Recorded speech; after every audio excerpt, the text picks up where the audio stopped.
People in Cameroon will head to the polls on February 9th for the legislative and municipal elections. Whatever the choice the citizens make will determine the future of the country's political landscape for the next 5 years. Opposition candidates in last 2 years' presidential election in Cameroon said it was marred by fraud. The elections this year in Cameroon therefore leaves candidates and citizens worried not only about how free and fair it's going to be, but on the state of security in the country as a whole. Today on the Pan-African debate, we take a look at a day to the twin elections in Cameroon, looking at the state of security in Cameroon, which remains a call for concern. The Boko Haram insurgency in the north, separatist groups vowing to disrupt elections, and the presence of the military in the English-speaking regions of the country, insecurity along the Cameroon Central African border. We're looking at the east of Cameroon. But then, some of the candidates have braved the odds to campaign in some of the regions that are inaccessible. So how do you hold a free and fair elections in this context? And how are the political parties doing so?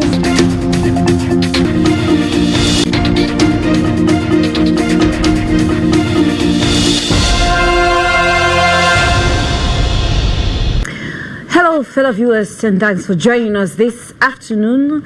We are on the Pan-African debate on Afrique Media, and today we are looking at what's going to be happening tomorrow in Cameroon. Cameroonians are going to the polls to pick their leaders, those who are going to be representing them, those who are going to be leading them for the next 5 years. And whatever decision they make tomorrow is going to determine the political landscape of the country for the next 5 years equally.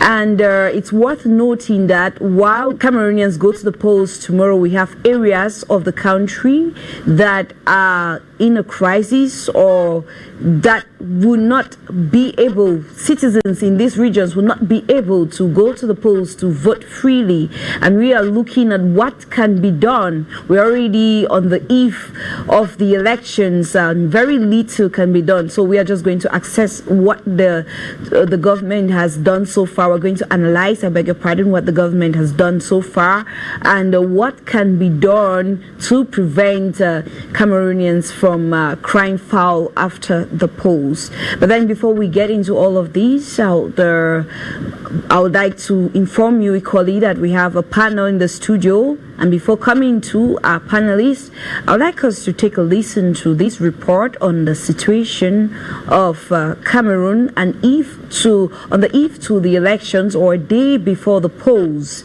This report was done by Emanuela Nyoki, and she's been following the situation in Cameroon for a long time.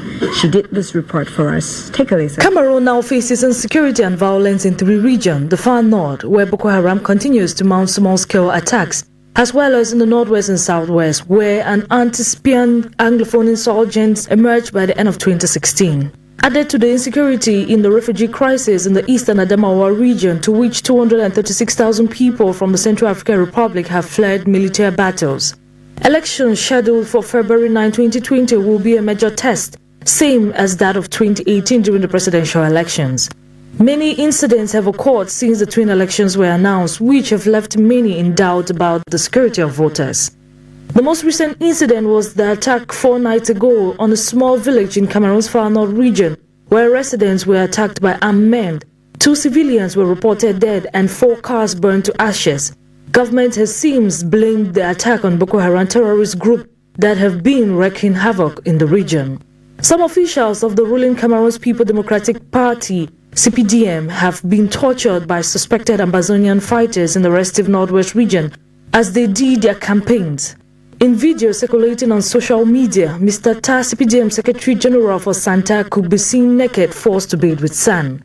Furthermore, His Royal Highness the Fon Atugab Justin V of Taze village, who is the only second-class chief of Gi clan, was kidnapped on Sunday, February 2, 2020 in Momo division of Cameroon's northwest region. He is said to have been kidnapped by suspected Ambazonian fighters. Sources say the only motive behind the kidnap is that he took part in a CPDM campaign in Bangui on Saturday, February 1st. Prior to the launch of the electoral campaign, Ambazonian fighters had promised to disrupt the elections, asking all Anglophone Front parties suffer the most as members have been tortured, kidnapped since the twin elections were announced, asking them not to participate. In a similar incident, 3 people were said to have been kidnapped 3 nights ago in Balingam, still in the northwest region. Many residents have confirmed security men have been searching homes and have asked them to stay indoors in Bamenda 3 subdivision. While most opposition politicians backed out of the race, mostly in the restive zone, the ruling CPDM party is currently campaigning there, accompanied by military for their protection. The Prime Minister Joseph Diongute was in Douala on Wednesday the 6th and continued to Boya on Thursday the 7th of February 2020, campaigning for his party, the CPDM. Several others have also faced harsh treatment from suspected Ambazonian fighters for partaking in the ongoing election campaigns, which made most of the opposition parties not to campaign in the restive areas. Separatist fighters have called for a 1-week lockdown so that civilians should not vote in the 2 regions. This has made many people to leave from those areas early this week.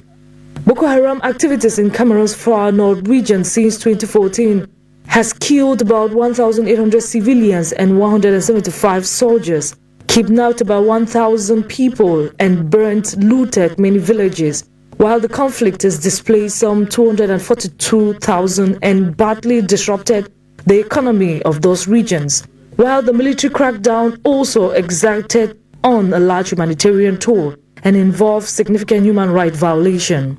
The war in the northwest and southwest region has also left at least 300 civilians dead since October 2016. Around 1,000 have been arrested, with 400 still in jail. More than 30,000 Anglophones are refugees in Nigeria, and at least 437,000 have been internally displaced. Thank you so much, Emanuela Nyoki, for that report. And now joining us in the studio to discuss what's happening in Cameroon and how tomorrow is going to look like is first Prince Ekoso. He is a Cameroonian politician. Thank you so much, sir, for traveling all the way to be here in the studio this afternoon with us. Thank you for inviting me, and I am extremely grateful, and it's always a pleasure to come and to discuss and to share and to give my own contribution as long as the life of the country is concerned. Cameroon is a country that has a health problem, political health, financial health, social health, and the rest. And so each time I come here with a heavy heart, because when I see and understand what is happening in my country, it is very, it saddens my heart. And so I pray that this time that we will be talking, my contribution will go further to be able to encourage Cameroonians to live a life that we can be able to construct a country that we will be proud to say it is ours. And so I want to take this opportunity also to greet all the Cameroonians, especially those from the northwest and the southwest. And I also want to greet my co-panelists, especially my dear friend Reverend Gaben, who we have not seen for several years. So I greet you also, my brother, and let's hope that our contribution will help to build a better Cameroon. Thank you so much for honoring the invitation, and we equally welcome Mr. Gaben Honoré. He is a political analyst. Welcome to the program, sir. Thank you. Civil society. The civil society. Okay, thank you so much for honoring the invitation, sir. It's a pleasure. Thank you, Regina, for inviting me.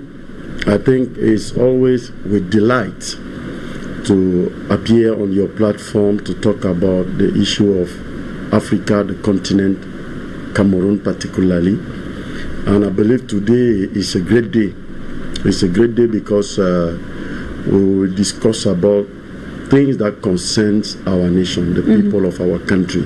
So it's important that light should be thrown into what will take place tomorrow. Is it fake? Is it real? We will see it during our discussion. And I also want to use the opportunity to greet your millions of viewers and also greet my co-panelists. It's a pleasure being here.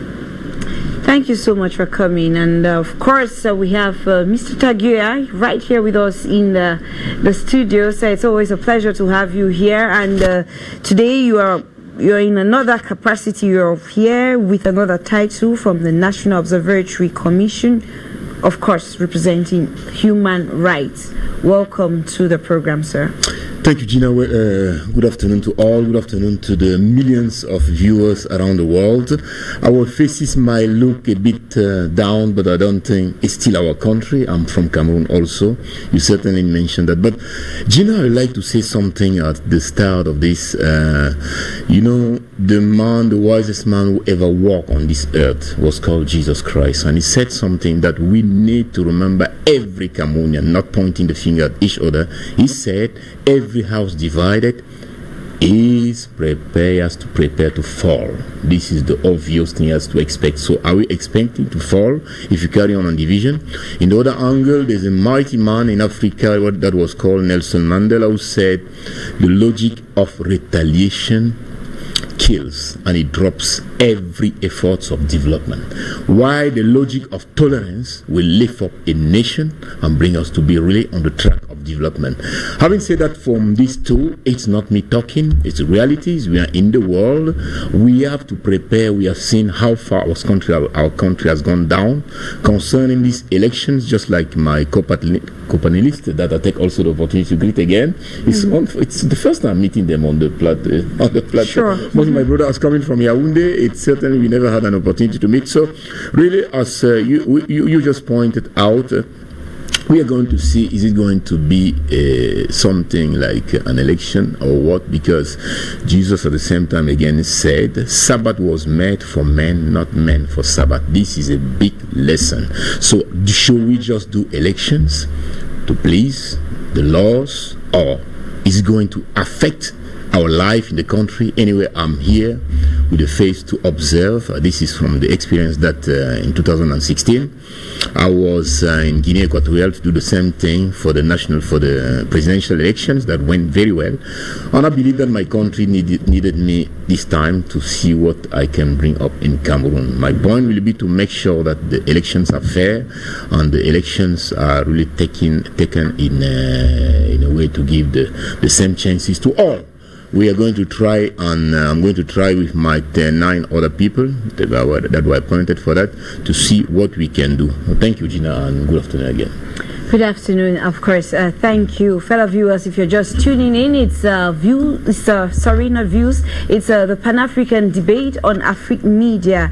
And now let's start with the debate. I'm just going to begin with a general question to all of you. Are looking at the state of the country, the state of security in the country. How do you think we could have a free and fair elections in this context? Prince Ekoso, how do you think we can have a free and fair election in this context? Looking at the state of security in this country, we did mention the northwest and southwest regions, and even the east region of Cameroon. How is your party looking at this? Well, I want to avoid the tendency of talking on some of these very key and fundamental issues from party standpoint. Okay. I'm talking here as a leader, and as a leader who loves his people and who loves the country. And we must, first of all, look at the reasons why we have insecurity in our country today. We used to see, people always said that Cameroon is an island of peace. And what transpired that all of a sudden, the space of about maybe some few years, the country is moving very fast into the dungeon. Those are the questions we must ask, because they are fundamental. Because if you don't know where you tripped before falling, and you're only looking at where you fail, then you find it difficult to find solutions on how you move forward. So we must understand what has happened, what transpired before we are finding ourselves in this country with a lot of insecurity. Number one, we must look at the social life of the people. The social life is one of the areas where, leadership must be very, very conscious about. When leadership takes the social life of the people for granted, it creates room for insecurity. In fact, security or insecurity is the fundamental worries of humanity generally. Mm-hmm. And that is why when leadership is put in place in order to cater for the security of humanity. As a matter of fact, the kind of leadership that we have in the society determines the level of security or insecurity that we experience. And so far, the kind of leadership we have had in this country is a reason why we are having the insecurity that we are having, because the social life of the people has not been taken into proper and fundamental consideration by the leadership in place. That's number one. Mm-hmm. Number two, the political life of the people. Politics, everything rises and falls around politics. Some people say that, oh, I'm not a politician, oh, I am this, oh, I am a politica. There is no human being on earth who is a politica. All those claims are just means where people try to hide away from facing realities. And when you deprive the people from participating actively in politics, you kill the people slowly. And when they will start getting rot, the stench will be felt by everybody. Cameroonians for several years have been under a lot of oppression politically, for them not to express their political views. And that is one of the reasons why you can see what we are having today, like insecurity. Mm-hmm. Because people felt at one point in time that their rights and their political security was dampened. Mm-hmm. And so now they are coming to realize that, people, like for example, like the Arab Spring, when the Tunisians rose up, and in a couple of days the president was out, and Cameroonians are asking themselves, so it means that I can stand up to something. And when people are not coordinated to be able to take right political actions, when they want to take those political action, the political action will go far away from the norms. Mm-hmm. And then another aspect is the economy. When the economic life of the people is not taken into proper consideration, it creates insecurity. So for several years now, for about 37 years, we have had economic system that is not actually there to be able to consider the productivity of Cameroonians.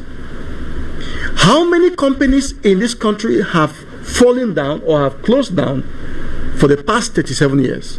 So many. And that creates a lot of insecurity. And when people become insecurity economically, it is obvious that the frustration will one day burst out into open insecurity. And Gina, I want to tell you outrightly here and tell our televiewers who are listening to us that the physical or the confrontational insecurity we're having today with guns and the soldiers moving to attack Boko Haram and in the Anglophone zones are all manifestations of the negligence of government or the negligence of leadership to these areas or this aspect of the livelihood of people. And so now we find ourselves in this particular context where people are feeling very, very insecure physically. You can't go out at night anymore. The soldiers are there with guns. You have the Amazonians who are there also with guns. And those are the things. You ask yourself, how did we get here where guns have actually become common instruments in the hands of civilians? Okay, Prince Akoso, let me just come in a bit. These are things that have actually led to where we are today, but then the question is, how or how do you think tomorrow is going to look like? That is where I'm going coming, out to vote. Maybe you should just get there. I'm driving there. Yeah, how do people go out to vote? How do people who have actually even fled from these regions vote? Because even in the north, we had reports recently that hundreds of people fled after the recent Boko Haram attack. It is obvious that there is just no way you can be able to contain the situation right now adequately. The measures that government is taking by sending military to protect voters in those areas are temporary measures, are measures that will not actually serve the purpose, because election is meant in order to actually give people the opportunity to make their choices. Right now, at this point in time, people are being sent text messages in their phones telling them where they are going to vote. From Eleka. So at this point in time, that message alone does not guarantee your security. And the police or the army is not there. We don't have enough military to be able to protect each voter to be able to go vote and come back and stay in his or her house. So at this point in time, there is very little the government can do. All we can pray is that God should come into this matter. All we can do is we should be able to actually plead with the government and plead with those who are having arms to actually calm down, because these are the two extreme factions, the government and those who are having arms. So we want to plead with them, both of them, that they should calm down their pressure and allow the common citizens to be able to exercise their rights. When they exercise their rights, they will be able to choose leaders who will be able to defend what they are in need of or what they want. That's the only thing we can do now, because we cannot use military might to be able to protect people or force people to go and vote or not to vote. Okay. All right. Thank you so much, Prince Ekoso. Now, let me turn over to you, Mr. Honore. We're looking at a situation where separatists vow to disrupt elections. We have the Boko Haram insurgency. We have rebels leaving Central Africa and perturbing the eastern region of the country.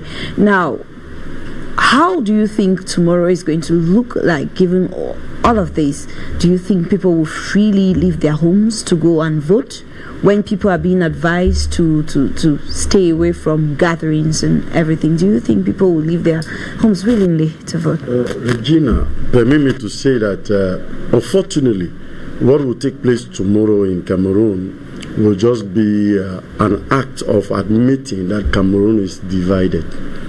Why? Because people can vote in Douala, people can vote in Yaoundé, but people cannot vote in the embattled regions of Southwest, Northwest, or in the far north. It's not possible.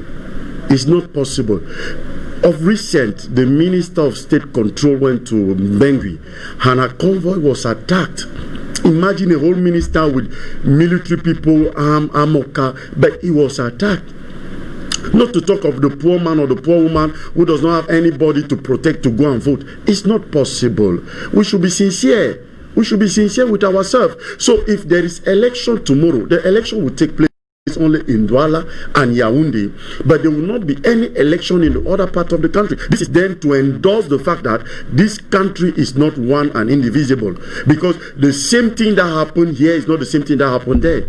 So I believe election, the president, the head of state wouldn't have gone so far to insist on this election, knowing that those places are still war zones. There is nothing there. They are still war zones. Even Limbe that they are claiming, or Boya, where the prime minister went to. I'm telling you, tomorrow, if you go there, you will not see any man going to the coming out say that he's going to vote, because everybody is afraid for his or her own life. Let us be sincere with this thing. So I believe our nation, the leaders of our nation, what they are trying to do, trying to force things this way, that instead creating more problems. That because people are just looking at one post that they will gain, and they are not looking at the problem, the frustration of the people. People are frustrated and they are crying every day, but some politicians are just trying to cover it, and the more they cover it instead to solve the problem, it will still bring many other people to go and get the arms and come and fight against them. Because the problems of the Southwest, Northwest, or let me start Southwest, Northwest, these are problems of Cameroonians who are frustrated because of the way things are being done in their country. And the government, since the major dialogue, the national dialogue that took place, any resolution of the dialogue has not been implemented about 4 or 5 months after, and they are coming out to impose the election on the people. Let us be serious. Which Cameroon are we trying to build? Are we trying to build a nation on the life, at the detriment of the life of the people, or we are trying to build a nation for the people? So let's be serious. I believe tomorrow what will take place will not be an election. It will just be a kind of partition, something that will show the partition of Cameroon. So the politician, our leaders, should be careful with what they are trying to do. They are trying to impose something that will partition Cameroon, because this election cannot take place in Bangui, for instance. It will not take place in I don't know, other places. It will not take place in the Lebialem. We saw Minister Tasson going there. We saw the army, the people around him, and we saw the number of people that came out. Everybody knows that this place has a problem. When they will go now with their soldiers, the poor people will remain with who? And you're telling those people to go out to go and vote. Let us be serious. Let us not do things just to camouflage, just to make a kind of cosmetic issue for that people to come and say, okay, yes, election took place. There will not be any proper and real election tomorrow. I believe that's my own view for a start. Thank you so much, Mr. Honore. Now, over to you. We're coming to you. Mr. Taguer, you did mention just I think a few minutes ago that according to the law we must vote. Yeah, the law says we should have an election and everything. Now, do you think that people should just come out to vote because we need to fulfill this, but then we really need to sit and look at the state of security of the country and decide if people should vote or not? But then at the same time, we have municipal and legislative elections that have have not taken place for about more than 7 years. The last people who are in office were voted in 2013. So given everything, what do you think Cameroon would have done? Because some argue that it was high time they held elections and maybe come to these other regions when things are a bit calm. What's your take on this? Right. The question is not to know, should we think about people getting out to vote? It is too late for that. Certainly some people are going to vote tomorrow. I wouldn't go to the extent of my brother who says Yaoundé and Douala are going to vote. They are going to vote. Voting is a fundamental human right for everybody, but it's not an obligation. We need to bear that in mind. Now, if we bear that in mind now, we must ask ourselves, does the vote represent, by the number of people that are going to take place tomorrow, an idea of how the country is running? And that way we fall into the issue of the security, as our brother just developed, really, because if people don't feel secure, you can't force someone to go and vote. It's a right, but it's not an obligation. So then we have the divisional officer of I think Mundemba. Yeah. He's actually said that those who are civil servants who do not go out to vote tomorrow are going to be sanctioned. These are issues we are going to be looking at tomorrow, certainly. Okay. On issues like that, we will get a report at the right authorities to handle, because this is a misunderstanding of the right of vote. That officer is completely wrong. I want to say it really loudly for people to understand. You can't force anybody to vote. This is a fundamental right, not an obligation. Certainly, that is how it goes. Because when you think about the two main cities of the Northwest, like Bamenda and Kumba, with the way we have seen the people respecting the lockdown, I don't really see how vote can take place really a good way. But the point is to ask ourselves, is that vote going to carry some credibility? Because how many people are going to vote? Is that important in the future? If we come out like the SDF wins 90 seats, over the party, I'm just taking an example because I'm not here to support any party or whatever. Does it represent the will? Does it represent really the will of the country? These are the questions we have to ask ourselves. And again, as I said at the beginning, when we are talking of a country, a divided country like ours, it is obvious that where we are going is just normal, because we are not out of the world. Always when I come to your plateau, I say Cameroon is not a country in Mars, for example, while other countries are on the earth. We are living in an environment that have principles. We respect these principles, we grow up. We don't respect these principles, we go down. But we are in a country, generally speaking, when you look at most of these parties, they don't really you don't see like the vision for the common man in Cameroon. You see like it's a kind of egocentrism that is carried on Cameroon. And that's why really, I don't think we should be looking at accusation and all. We should be looking at ourselves and asking ourselves, where are we going? We are in a state where we are seeing children at school doing things 10 years ago you couldn't even dream of, even think it possible. We are in a country with the social media coming. You saw what is really in the heart, because as Jesus said, we know what you have in the heart is what's going to come out. But you see people, they put images on the social media where others are cutting a human being with a knife. Images that we never saw. Cameroon is not the first country where we are having all these kind of troubles. Other countries have suffered that. But we see things that have been hidden inside Cameroonians. Maybe the question is to ask ourselves, why was it hidden? Why was it so? And we can maybe answer by saying so many things are done in this country with hidden agendas. And I will tell you why I'm saying this, Gina. We had a 3-day seminar, very intense seminar about the issue of the National Observatory, and I raised a question that I'm going to raise here on the media. I was told, I never really saw that one, but also according to our constitution, the President of the Republic can dissolve the assembly even after these elections. Yes, he has the right. And I connected it to the Article 62 and 63, where you see that our constitution allows the president even to change the borders of a region. Like you see Northwest and Southwest. The president have the right, yes, to modify it. Maybe you never really knew it.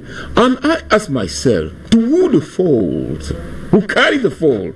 Did he make that constitution? Is it not Cameroonians who sat down and made the constitution? And how can we carry so much power and put in the hand of one human being? And when you look at it that way, I gave you the answer to say Cameroonians are all egocentric. Because once you appoint this one, or once one sit in the parliament, he's thinking of his house, he's thinking of his family, he's thinking of all this, he's not really thinking about the good of the whole land. And Mr. Biya, I always believe, talking of independently from all the views, I always believe when the man came in 1982 and talking about rigor and moralization, being a man who had a deep experience of the country, having spent many years in administration, high administration, he was seeing really the depth, the deepest, the problem of Cameroon. But now, when he starts his power, he falls in the hands of egocentrics who say, why do you modify? If you keep it like this, it is good for me. It's good for my brother, it's good for my friends, it's good for my family, not the good of the country. And these are the things that I say. I look at many, I was just talking, I'm not going to give you some of the most prominent out there for politics at the moment, battling to get position. And I said, the problem that I'm seeing among most of you is famine. When you see someone, he has no business or no real work, that you ask him, what do you do really in life? He has nothing, does nothing. So politics for him come like a means to live, to eat. Now, the next day, what do you expect that man? How do you expect him to take really a stand, a position of vision, a position to resign like my friend Audu? I don't want to really lift up a party of the SDF who stood and resigned. These things can only come if you are in politics with a vision. And that at that point, I advise Cameroonians, if you happen to be able to vote tomorrow, vote someone who has a vision, that's not fighting for his stomach or his belly. Because, Gina, the worst is, I've seen that even in the church. And that's why you see our church so powerless, lacking so much power. Because within the church, until the average Christian is fighting to please the pastor, to do everything right so that the pastor will notice him, so that the next day, one day, he can appoint him maybe as the chief or this or that department, or a deacon and all, exactly like we have in our government. And to close it, maybe to land, Gina, I'll give you an image. Which minister in Cameroon have you seen appointed and he comes back to his home with the attitude of a man who feels the heaviness of the work he has to do, rather than going and feasting, village feasting, family feasting, quarter feasting? The attitude of, I'm given a mission to do something for the land. I am now appointed to please my chief. That is what most have in their mind, and these are things that we have to change, because the world, Cameroon cannot grow with this kind of attitude, the chieftaincy. We are coming out from thousands and thousands of years of feudal system, and if we carry on with that same mentality, we cannot talk about development. We can talk about sympathizing with a human being, putting it. We've seen in this country high intellectual, doctors, professors, saying that they have been made by another man. This is not possible. You can't do that. You can't say that. And this is the mind of almost all the administrators of this country. Others saying, I have been made by this. We need to change that. And now with these elections coming on, I want to invite Cameroonians. I'm a Cameroonian also. I want to encourage Cameroonians to vote those they think can change something in their life. Not that can come because they gave them something to eat or gave left and right. Now, we are going to make sure, I want to say that really very loud on the plateau, we're going to make sure that the issue of one man, one vote is really respected. So the SDO, as you said, or the GO, or even the President of the Republic has one vote. Doesn't vote 2 times. We make sure that he vote only 1 time. And that's why we at the observatory, this is just a start. After the election, we are going to carry on with a lot of work. We have already some of our leaders and they are training the officers at the Emir that are going to come out about the human rights to let people, because there's an issue of ignorance as well. Because when a SDO stands and tell the civil servant you are obliged to vote, and the civil servant just sit also, that means on both sides there's an issue of ignorance. They don't know their rights, but we should know our rights.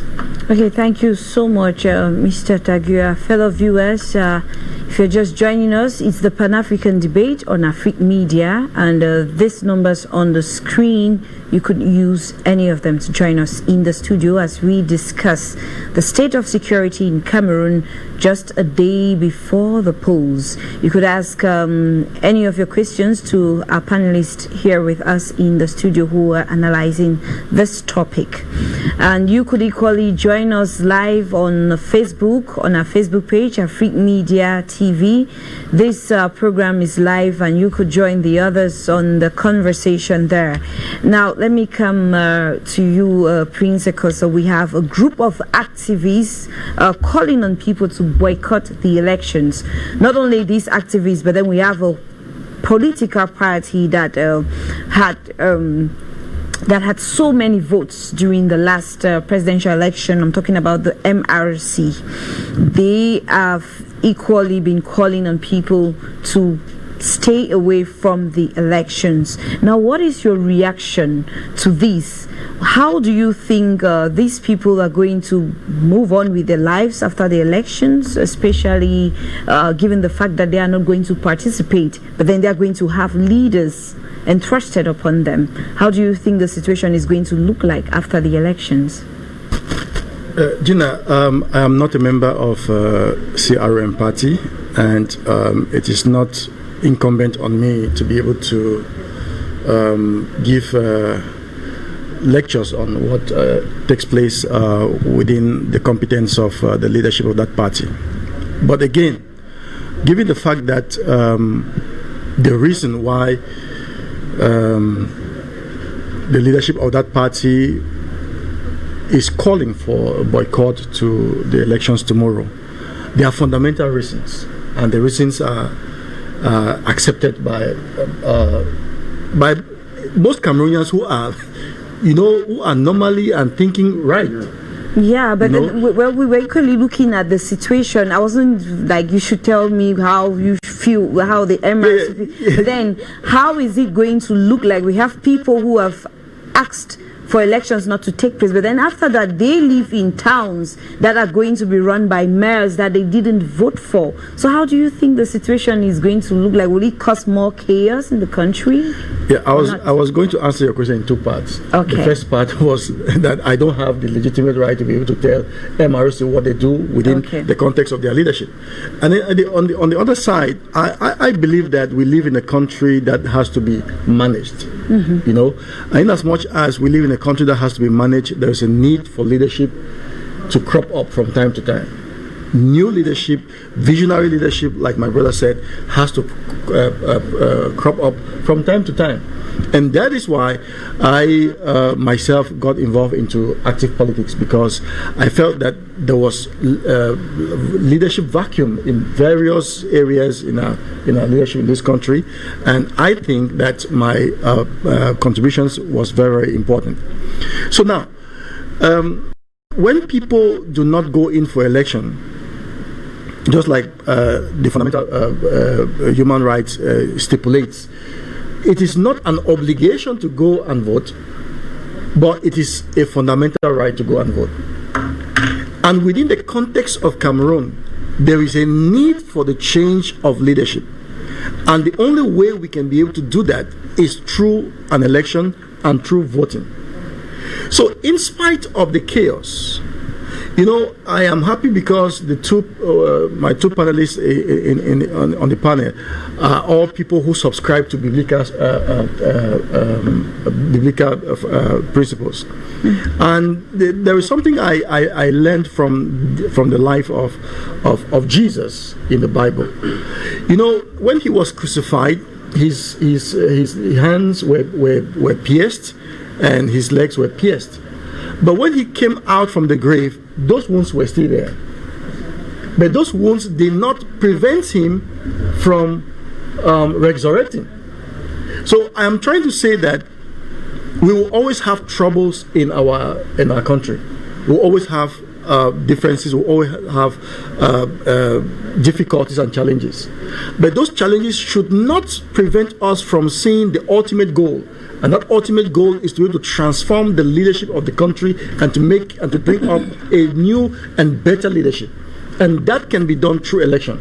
And I felt that this election could be that opportunity for people to go out there and show to the government that the government has not been the best and they want something else. They could as well lead or vote maybe the president of CRM. They could vote anybody who has been able to show competence, and that is where my focus lies, and that is why I'm here. You see me, I'm putting on a t-shirt. I'm putting on a t-shirt which carries the effigy of a young dynamic Cameroonian who's running for a second-term mandate as a parliamentarian in the person of Honorable Fritz Ngeka Etoke. And when we look at these things, I have the reason, to be able to encourage those who can be able to vote for people who have the competence, and who have the integrity, and who are mindful of the people, who are not mindful of their stomach, who are not personal in their leadership role, or who did not come into politics as a means to be able to survive for themselves, but they are there for the people. And I can tell you, Gina, that Honorable Fitz Ngeka Etoke has proven among young Cameroonians that he can bring change in our environment. He can bring change in our society. Now, talking about young Cameroonians going in for or vying posts, we've seen quite a good number of them who are actually interested. Do you think they stand a chance, given the situation of the country? Many people always say, usually those who've been there could likely remain. Do you think these new bites, young and vibrant, do they stand a chance of having or of being elected? Yes, they have the chance, Gina. They have the chance. But I would like to say that there are a lot of loopholes within the electoral system in Cameroon that makes it a little bit cumbersome or stringent for these young aspirants to be able to actually emerge politically and to become those leaders that the society or the country needs. Because taking into consideration that the 70% of the population is made up of young people, it is automatic that if the political field of play is made plain, it is automatic that no young person is going to vote for an old person. It's automatic. And when I look at this panel, when I look at my brother Gaben, I look at also here, from when you hear when somebody is talking, you can actually determine that this person can be the right person to be able to be responsible for this or that. And the only thing I fear here is the fact that the electoral code has a lot of flaws that does not permit the emergence of young Cameroonians in active politics in this country. And then again, the CPDM fraud machinery is one of those elements that actually has become a stumbling block for the emergence of young political actors in this country. And to go further, I want to say that the fraud machinery which the CPDM has put in place is already being uncovered now. Like in Limbe too, we have uncovered the rigging machinery there, and we want to announce to the whole world listening to us today, or to listen to me today, that the rigging machinery which we are uncovering in the Fako East constituency, if care is not taken, that will be another area where we will have a lot of insecurity after this election, because people have been met and their voters' card has been retrieved from them, and they have been given 10,000 francs. How can you put your future at stake for 10,000 francs, the future of your children for 10,000 francs, and their voters' card? I'm not telling you stories. The evidences are there, which I can show you. So we want to announce to the whole world and to Cameroonians in general that Fako East constituency is having a problem of the fact that elections are being rigged even before elections are organized. And those strategy has been uncovered, and we will not take them lying down this time around. And we want to also make it clear that the people who are running for election this time around are people who are accepted by the population. Honorable Fils Ngeka, the candidate running for CPDM, has not been able to go out of her house to do campaign in Fako East. She's not been able to go to Mutengene or even in Limbe. I want to go further by saying that why will they launch CPDM campaign in Boya? They launch it in Limbe. And then the Prime Minister comes again to Boya to relaunch the campaign. It is because of the fear. They saw that the people that they have put to be able to run for political positions in the CPDM, they don't match with the kind of people who are running from other political parties. For example, in Fako, but the Prime Minister went around. He was in Betwa, Evolova. He was in Douala. No. My point is, why will he be making those moves when there were people who were assigned in the CPDM to go and carry out launching of the campaign in different areas? Why would the Prime Minister come in again those are all ways to be able to spend taxpayers' money for nothing. And again, we must understand that the opportunities are there. There is a possibility for this country to actually emerge with people who love the country. But from every indication, those who are wanting to continue to stay in power, who have not actually demonstrated a lot of love for the country, they don't love the country. And as a result, the country is having the insecurity that we are having today. It is because of bad leadership, like one of the panelists mentioned from the beginning. When the country has bad leadership, the people are going to move into misery. And the misery which is in the southwest and the northwest, Gina, the misery, economic misery, health misery, political misery, social misery, which is in the northwest and the southwest, is something that the people will not want to continue to accept the leadership that has brought this misery to them for the past 37 years. I don't believe that the people want to vote those people who have brought misery to them. And that is why I want to encourage everybody in Fako East. The rightful candidate for the parliamentary election for this 2020 election is nobody else than Honorable Fritz Ngeka Etoke, and who is having his running mate in the person of Iya Nanyongo Lebaga. And I'm calling on all of those who can be able to do the maximum sacrifice tomorrow to go out and vote for the SDF parliamentary and council list for Fako East. Okay, thank you so much, Prince Ekoso. And I'm going to direct this question to you, Mr. Gaben, because you're from the civil society. We're having a situation where candidates from different opposition parties here in Cameroon came to the studio and actually complained that they have been facing some difficulties as they move from door to door to campaign. When they move around telling people to vote for them, they ask them, citizens ask them, what do you have to offer? Do you have money? Do you have t-shirts? Are you going to give us food and all whatnot?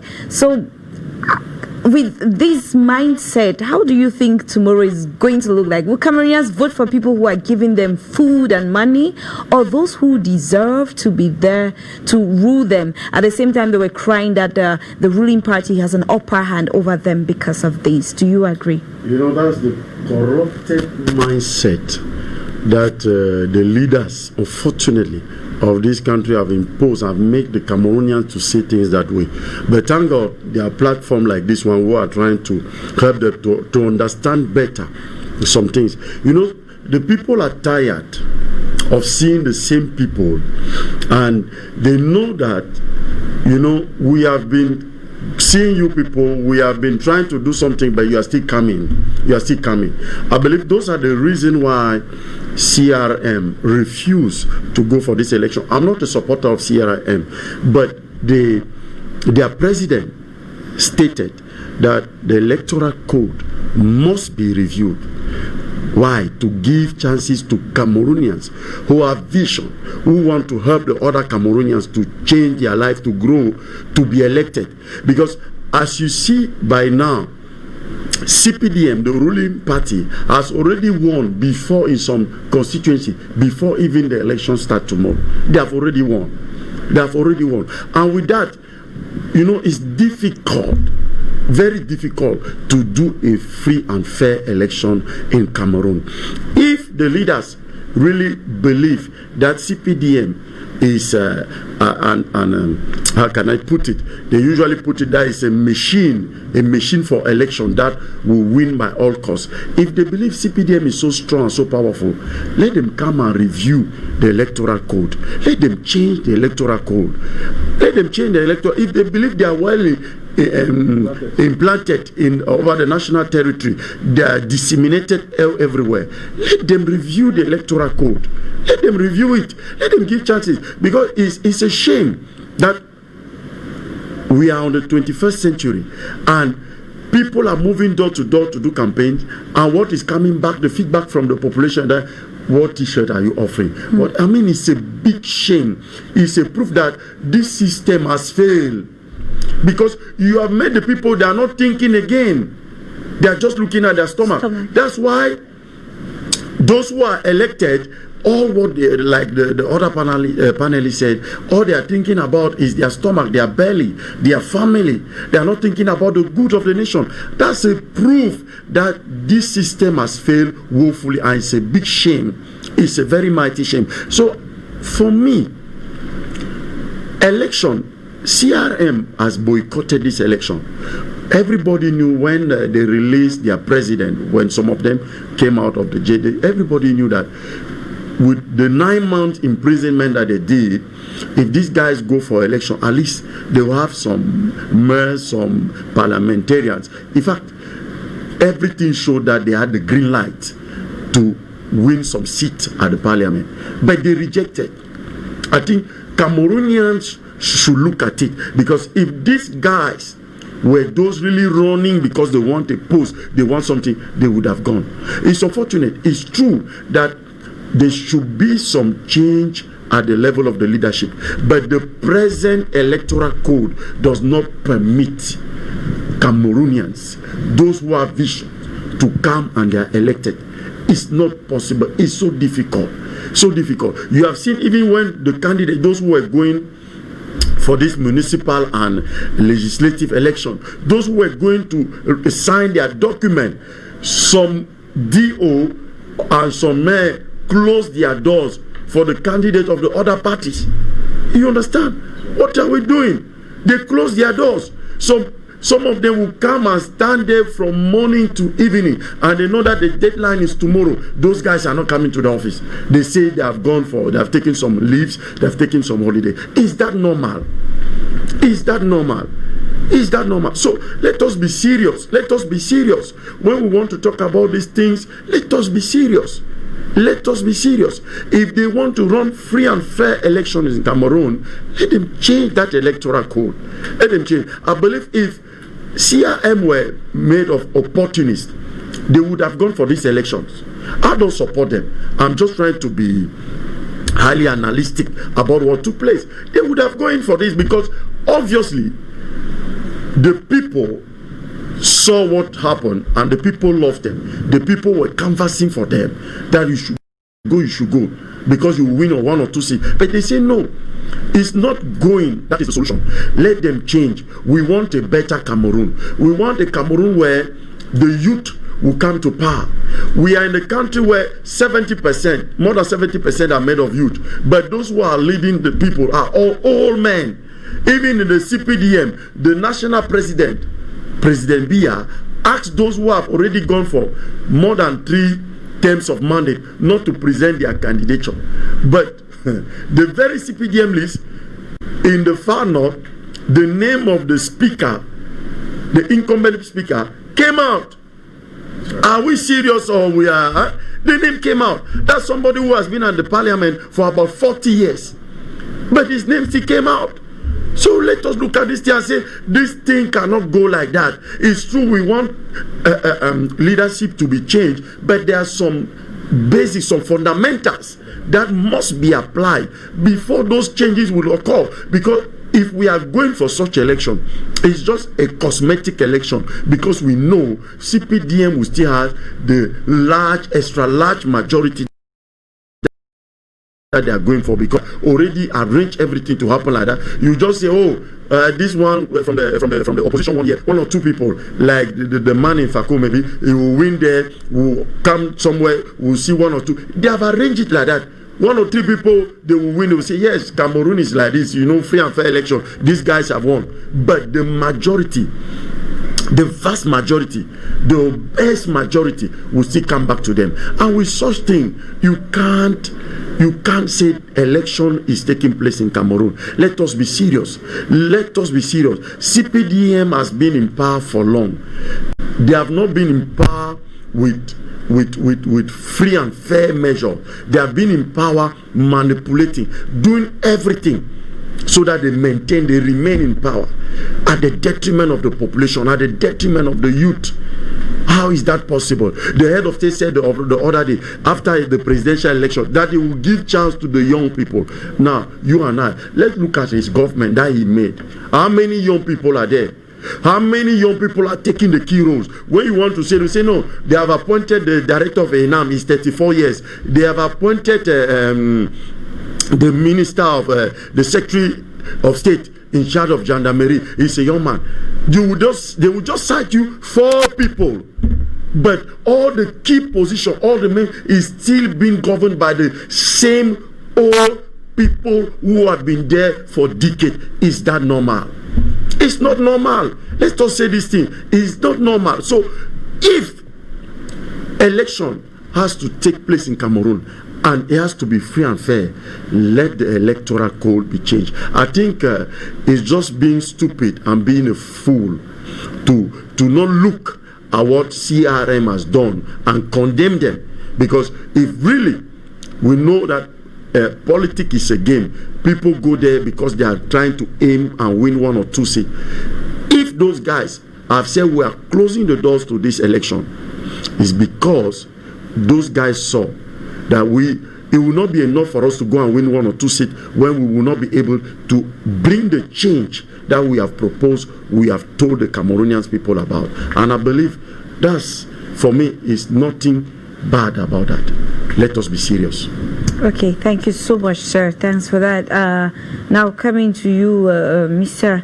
Taguya, we have this document that has been seen circulating on social media. Actually, ELECAM has authorized a total of 910 soldiers deployed to Boya to vote in different polling stations there. And now we equally have a situation where people have been displaced, internally displaced persons since last year. Did ELECAM look at them and say, okay, we could create polling stations for you wherever you are so that you vote if you cannot go to the restive regions of Cameroon to vote? What do you think about this? Well, Gina, that goes to what I was going to bring as an intervention about these elections. You see, we need to make sure that we understand really what are we out for elections. Elections is to improve the being of people after the election. Is that not so? Elections are not just there to be elections for elections. Just like when I see my brother talking about the youth, even asking for youth or seeing youth in the government is not just like a matter of age, for example. What are they going to bring, for example? The youth, are they the perfect angels to change the situation? That's the point we have to ask ourselves. So it's not a matter of the youth as really like age, but to look at it in an angle, what are they bringing in as visionaries to change the future? So what we try to advise, looking at all this, to let the people put man at the center of preoccupations during these elections. That's the first thing to do, to put the man, the Cameroonian, at the middle of this. You see, Gina, some few years ago, as we just heard it also, some few years ago, Cameroon was known to be like an island of peace in Africa, and respected all over the world for that. Not a long time ago. In 2016, a mistake came on that we thank God the head of this nation recognized himself in one of his speeches when he said that he recognized his frustration that no member of his party ever came to accept. And he recognized also at the beginning, in that same speech, he said at the beginning it was just some corporate manifestation. He recognized the mistake. That is a polite way to recognize to people. So we're expecting things from the side of the human rights to carry on that way of humility. Unfortunately, we see violence. I will say before that, we had Boko Haram already before that, even talking of peace. And Boko Haram was not a fault. It was not our fault as Cameroonians. You see, I remember myself, I sent my own token in the same envelope, like Madame Foni, we were very close before that, to the north, to help the soldiers and all that. And many Cameroonians did that at the time, because our hearts were affected. But now it comes from within. We always say our young people, our children were in B, they were not trained to come against their own brothers. They were trained to protect the land, our common land. So having said that, I like to point out something very important that I feel very important. I share that with many representatives of many parties. We know in Cameroon our electoral code is certainly not perfect. I know many will say worse than this, than saying even not perfect. It's not good. We know it. But if you accept to go to elections, accept the results. Don't complain. You complain, you are falling against God Himself. We need to understand this deepest truth, and we are on this with a pastor. The Bible tells us in the book of Daniel, God is the one who appoints kings and removes the kings. So after all this cinema, as someone just pointed out also, it's God who sits down the people. Now I was talking about the youth that we seem to protect so much. What youth do we have? And that's why from the side of human rights we are talking of training the people. A youth that will stand for 10,000 and see his future jeopardized, as one of the panelists was just talking about the Fako East, where for 10,000, and we heard that one, we haven't controlled it, just saying we heard about youth who spend 10 kilometers just to go and uploading. Not that it is coming from his heart, but because he has received 10,000. So what youth are we talking of? That's why we are saying that look at it in the way of a vision, because Cameroon, certainly with all this trouble, it is still our own land. We don't have another land. Now, my next intervention will be about something which is a problem we feel of this country, Gina. And that's really a big problem for Cameroon. Right from the beginning of this world where we are, the engineer is the one who builds up the need of the administrator. You take a school like Enam in Cameroon and see all the personality it has, even from the man from the civil society. When he talks about the best income, he talks about Enam, École d'Administration. It shouldn't be so. Polytechnic should be the one. The school, of engineer for producing, of agriculture, and should be the one. But the point is that in our general mind, we have put the administrator before the engineer. Listen, I don't want people to mistaken, maybe to understand poorly what I'm trying to say. Of course, the administrator is going to rule for the common good of those engineers and all those but the engineer produces until he reaches a certain quantity, and there's a need of an administrator to come and manage that. We don't go back to these basics. This country is going to carry on with the same problems, because those youth we are talking about, you ask them 100 of them, 900, you ask 99 are going to tell you they want to be at Enam, they want to go to Emian. It shouldn't be so.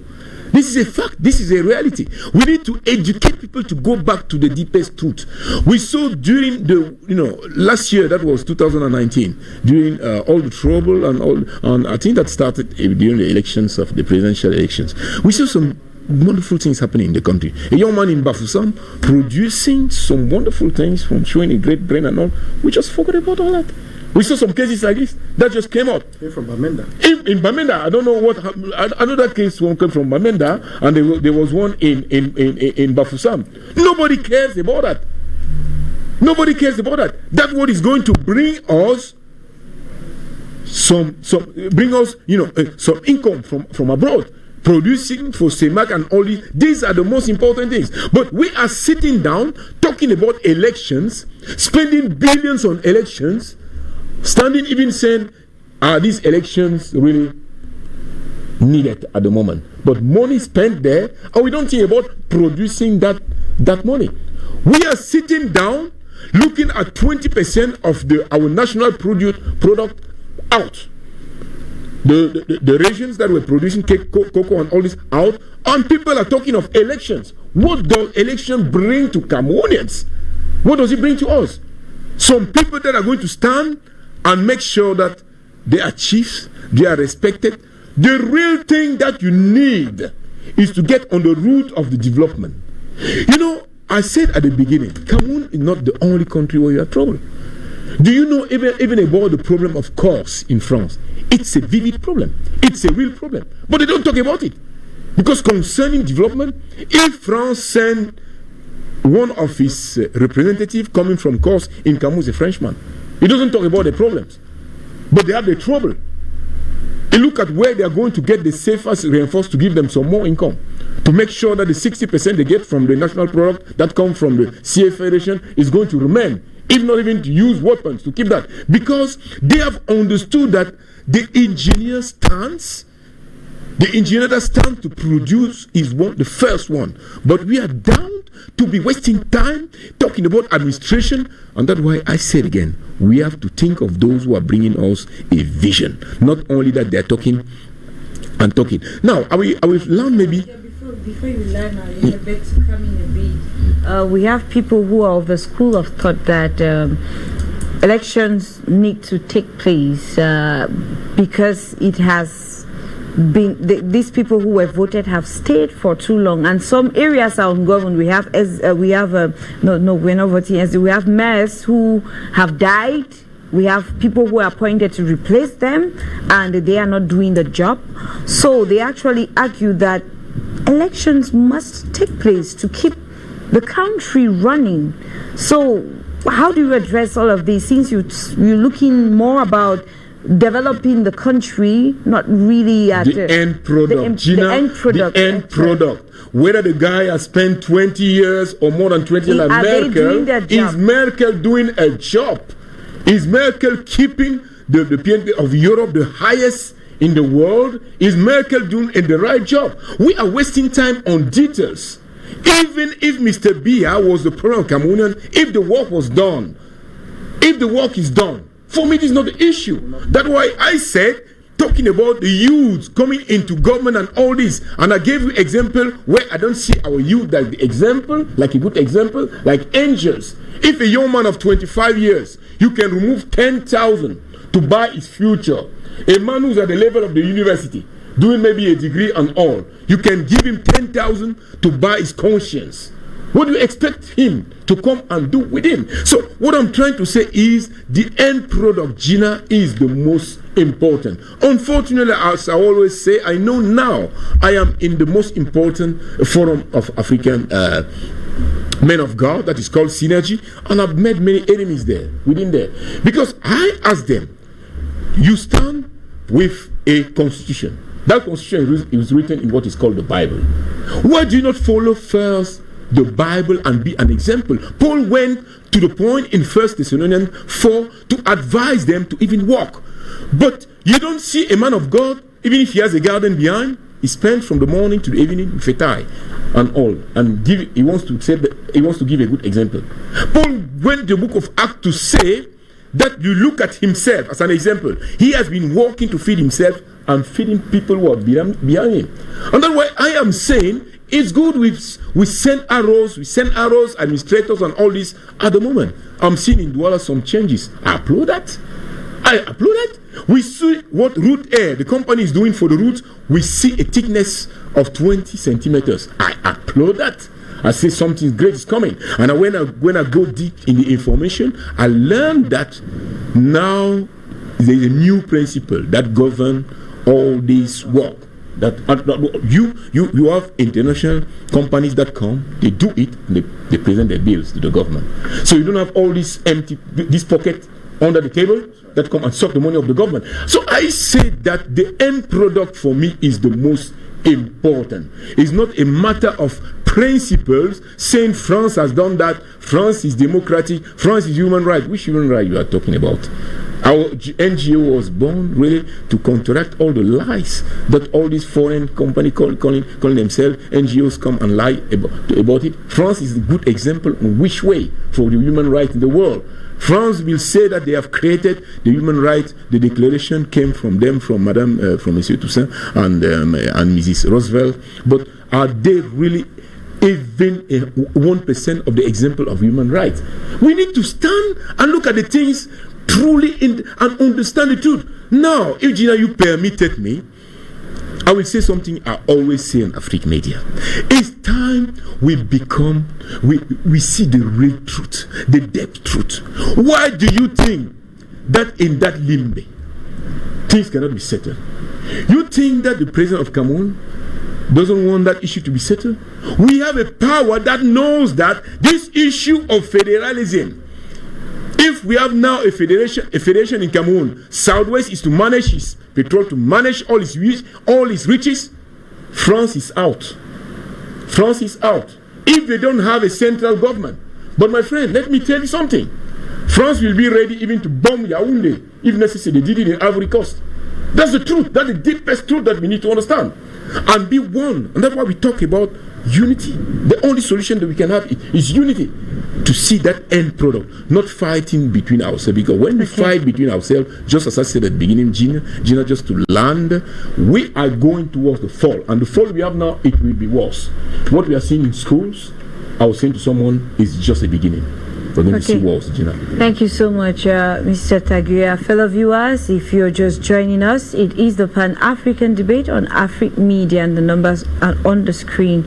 You could join us to have your say, or you continue with the others on Facebook. There's a conversation going on the live video of this program on our page. Now, let's come to you, Prince Ekoso. I think we have just 30 minutes left. We're going to use this time to look at the way forward. We cannot sit here and just analyze, complain, but then what is going to be done? Because come rain, come shine, elections will be held in Cameroon tomorrow, and Elecam has already Elecam is already doing all they can to make sure that ballot boxes are in the different polling stations at 6 a.m. Tomorrow. Now, Prince Ekoso, what is going to be the situation like tomorrow, comparing with what happened during the presidential election? Do you think there's going to be any change, or do you think some people are just going to be so disgruntled, thinking that because things did not turn out well in 2018, there's no need to go out to vote, because we already have opposition parties coming together to form their own groups, or maybe called observers. They're creating their own groups of observers to make sure that elections are not rigged. They're already crying foul before people go to the polls. So how do you think these elections tomorrow are going to look like? Is it going to be different from what happened in the past? And what could be done to prevent post-election violence after the results have been released? Well, Gina, we have been talking about these things for a very long time, and we will continue to say the same thing. You know, the advices that we give, especially from my standpoint of view, advices that have gone very far. You know, we have written to the powers that be severally for several years now, and if they listen and apply some of the suggestions that we make, we will not get into unnecessary violence. So the first point I want to say is that elections will take place tomorrow. It is very obvious. Elections will take place tomorrow, and within the context of the candidate that I have endorsed, he has done extremely well in his campaign. He has gone to the nooks and crannies of the constituency. He's always been the man of the people, and he went to all the villages and the towns of that constituency, and he motivated the people to respond. You know, and I think that with what I saw during the campaigns, it gives me the comfort that people will go out tomorrow to go and vote. That is why I want to encourage the forces of law and order to do just their job, the job of protecting citizens. By protecting citizens doesn't mean that you must become violent. I am against the fact that killings have been going on within the sphere of the Northwest and the Southwest.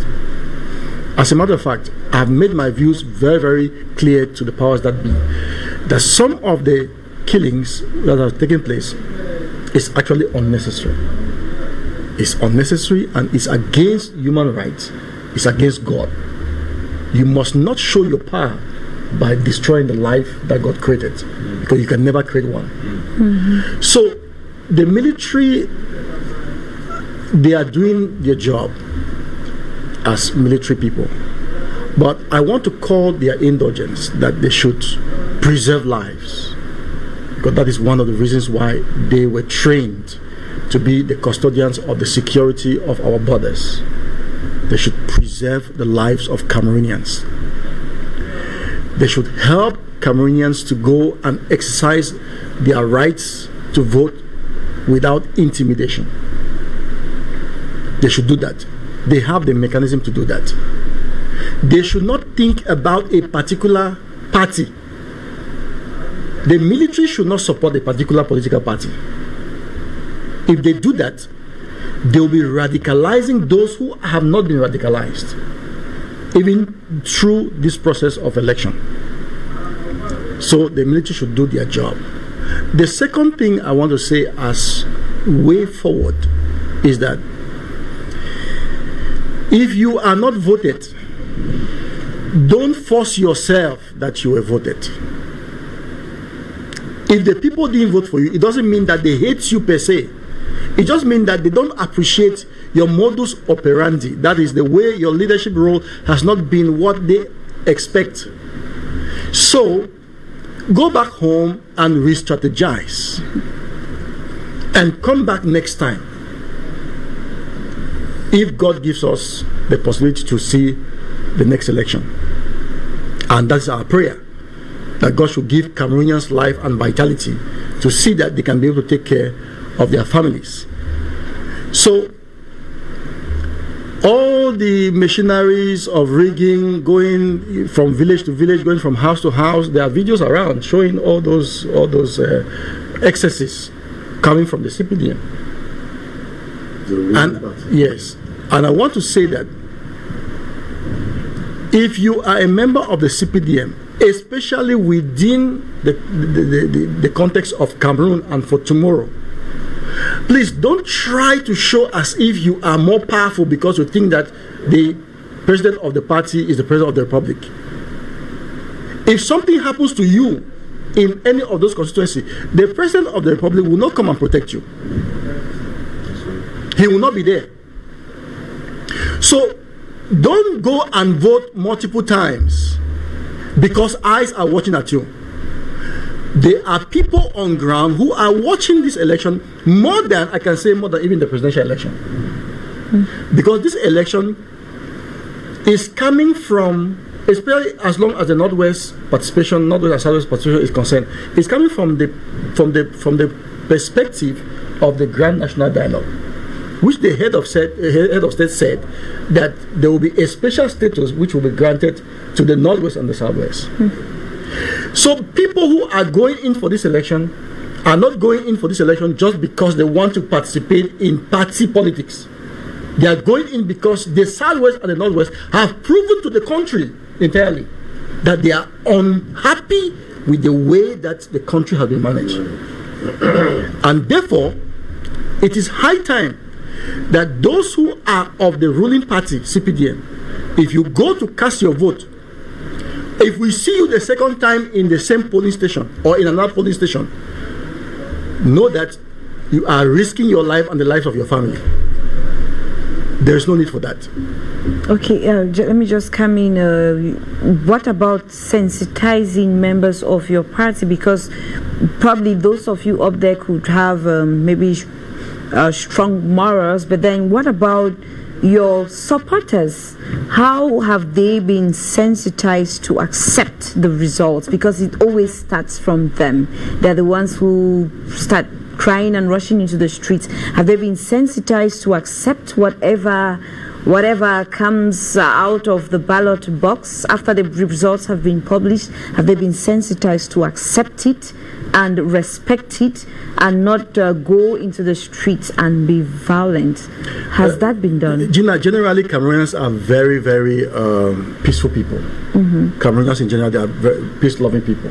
If Cameroonians were not peaceful or peace-loving people, I'm not sure that this country would have been in one piece anymore. Even in the southwest and the northwest, things still go on, activities are still going on, though the hardship is very tense. So Cameroonians love their country and they love their communities. But now, and we don't give room for violence. But at the same time, in as much as the Fako East constituency is concerned, we all know very well that the ruling, the candidate for the ruling party has not done campaign. And you cannot do campaign, you cannot stay in your house without doing campaign and you expect to win. Are you getting the point? You cannot stay in your house, you don't do campaign and you expect to win an election.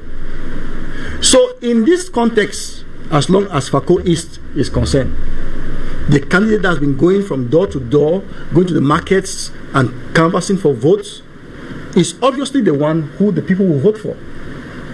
And the opposite camp should be able to be ready to accept the results, because that is where the problem will start. And that's where the problem has already started, because we have already identified and caught people who have been going and taking voters' cards from people in Fako East.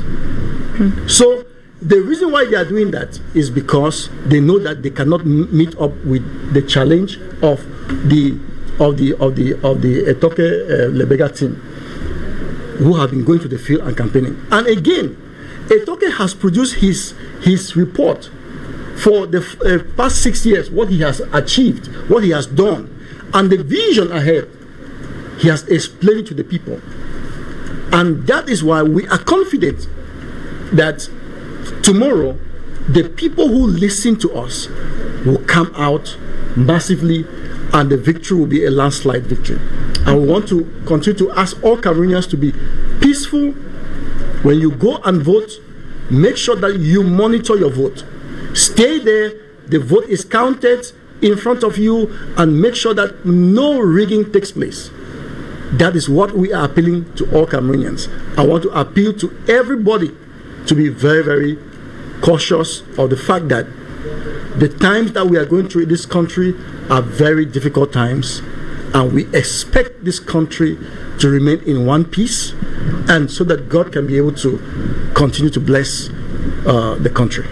Okay, thank you so much, Prince Ekoso. And now I'm coming to you, Mr. Gabon. Let's read Cameroon's Electoral Commission. That's ELECAM. Do you think they have done what it takes to ensure a free and fair vote tomorrow? What is missing if they haven't done this? They've been very active on social media, and they've even sent messages to some people. They actually have a free toll number tomorrow that has been made available on social media sites, saying you could get in touch with them if you see some irregularities. You could report it to them. So how would you rate the Electoral Commission? Do you think they have improved from last 2 years presidential elections? I don't think there have been any amendment about the functionality of ELECAM so far since the last presidential election.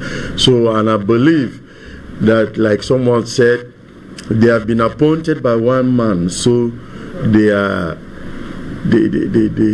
still giving account to the person who appointed them. In other words, they are not independent. They are not independent. They are not independent. So, because to be sincere, we know that it's the head of state who appoint the president of ELECAM and all the board.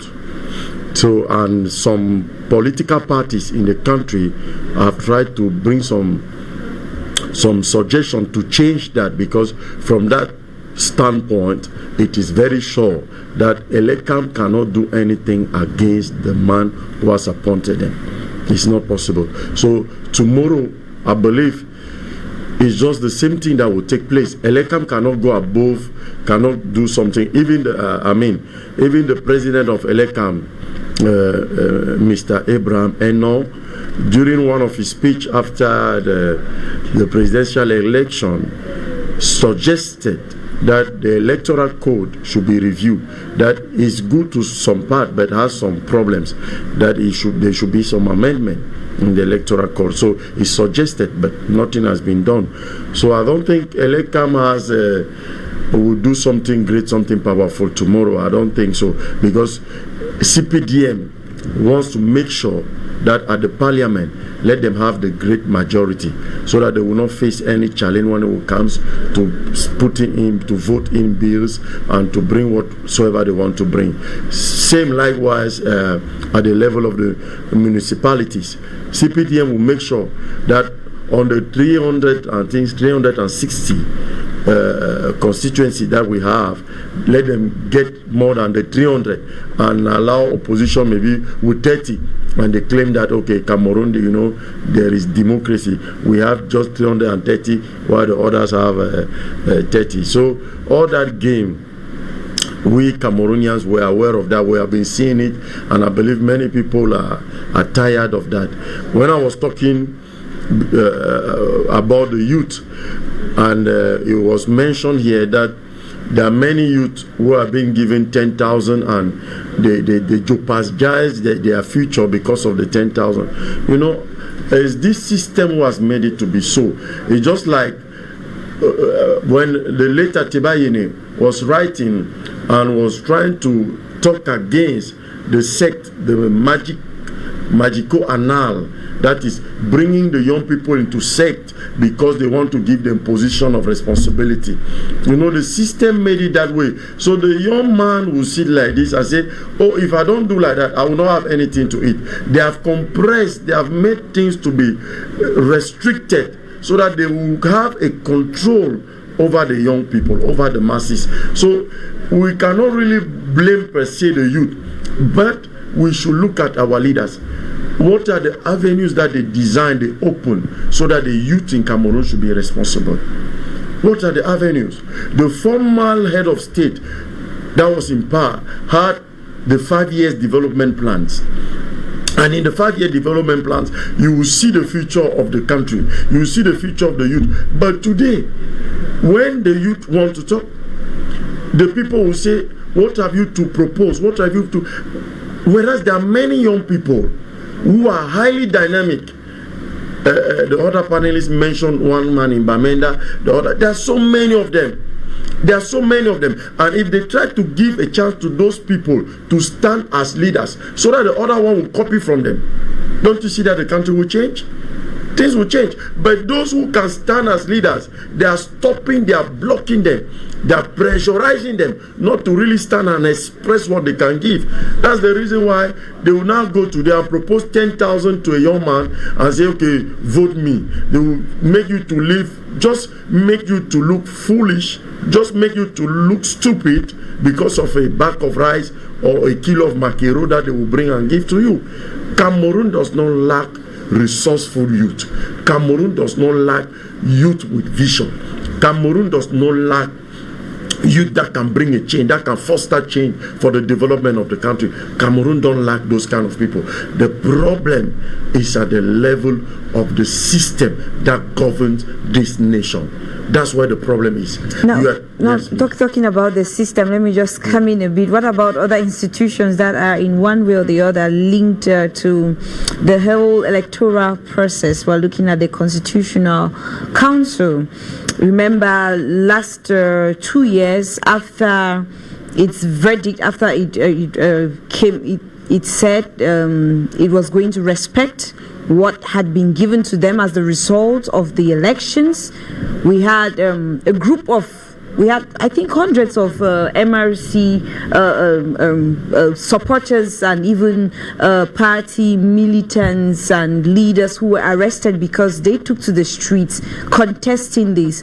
Now, do you think everything has been put in place to ensure that this doesn't happen again in the future, because it's been considered as one of the socio-political crises that really affected Cameroon last year. We had so many people in prison, and it was actually a call for consent. So many international organizations were calling the Cameroon government to look at this. So do you think these institutions have been fortified, or is the same thing going to happen if there are some irregularities on vote day, and these or members of, I'm talking especially the opposition, go to complain about the situation of the poll day? That's tomorrow. You know, Regina, the Constitutional Court of Cameroon, all the 11 members are appointed by one man. In America, those who are for the Supreme Court, the president proposes and the Senate validates. So if the president has appointed you, you cannot stand and talk against his interests, because if you dare, tomorrow at the 1 o'clock news, your name will be called and say this man has been pushed away. Simple. Because the Constitution gives him all that kind of power. So many people have looked at it and said this is not normal. In a democratic country, this kind of measure shouldn't be applied. It shouldn't be applied, because automatically this closes the door. This kills the spirit of democracy. This does not give chance to democracy to express itself. It's not possible. So whether the Constitutional Council, whether what, we know all those institutions are not strong enough to say that they will make sure that free and fair election, that the result that will come out of the ballot boxes should be the one that will be implemented. They are not strong enough.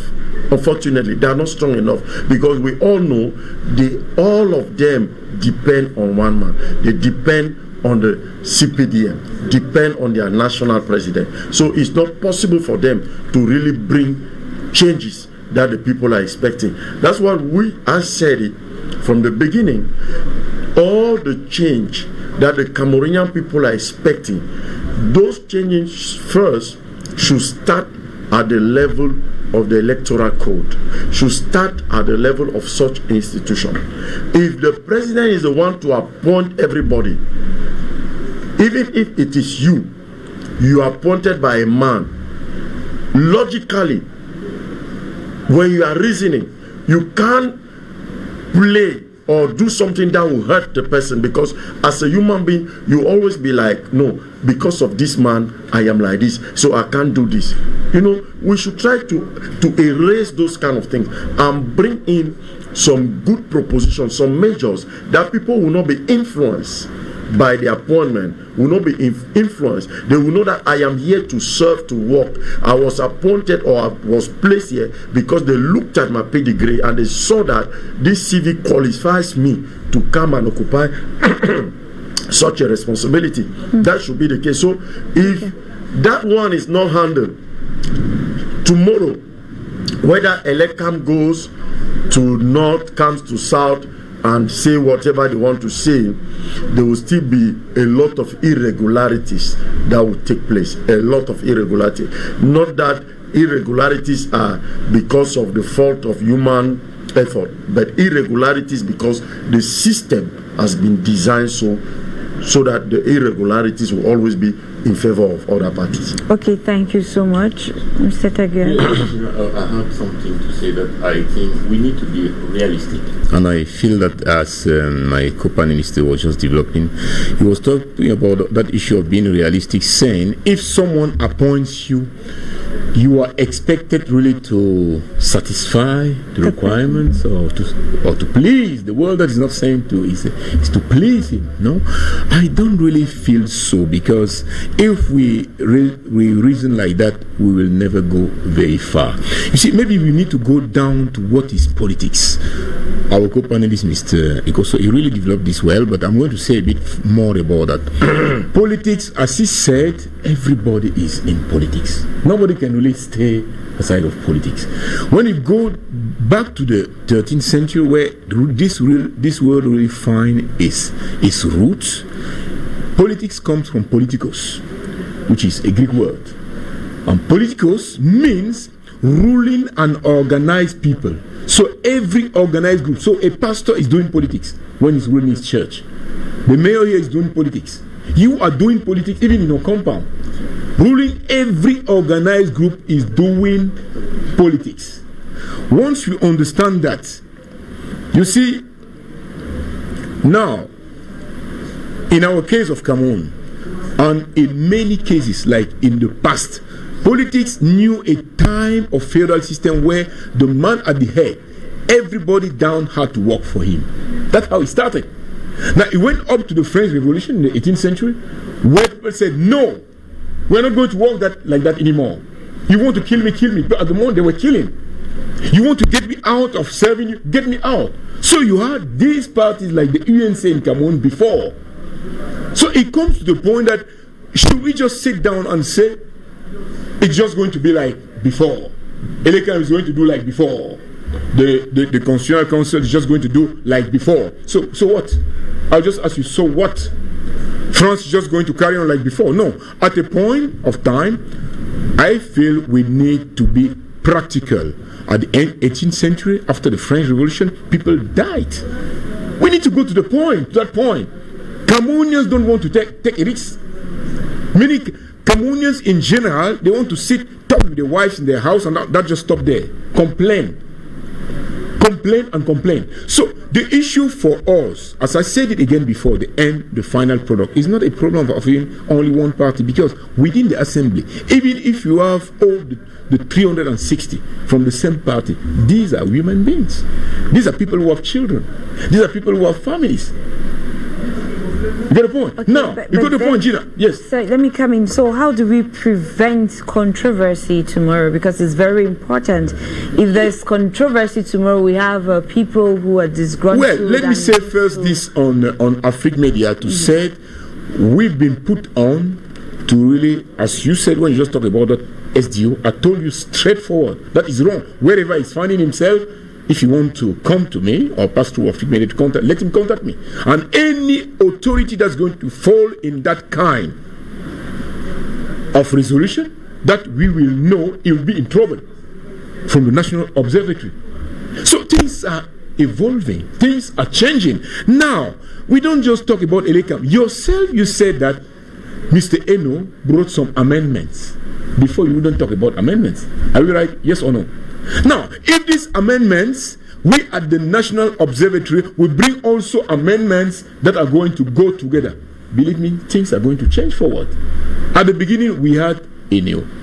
We had before Elekam, we had first the party. We had the national, the Minat. After the Minat, we had Eneo 1 and even Eneo 2 before Elekam. So things are evolving.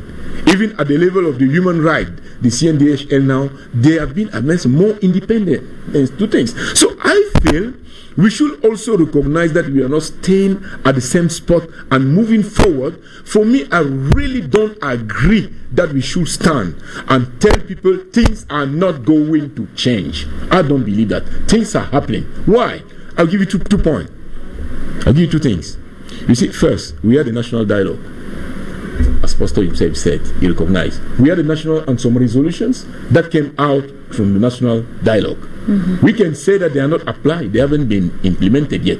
But there have been resolutions. But we have one worst thing. We have one thing that is very powerful, Gina. We have the social media. Today you don't hide things. There are issues you don't hide.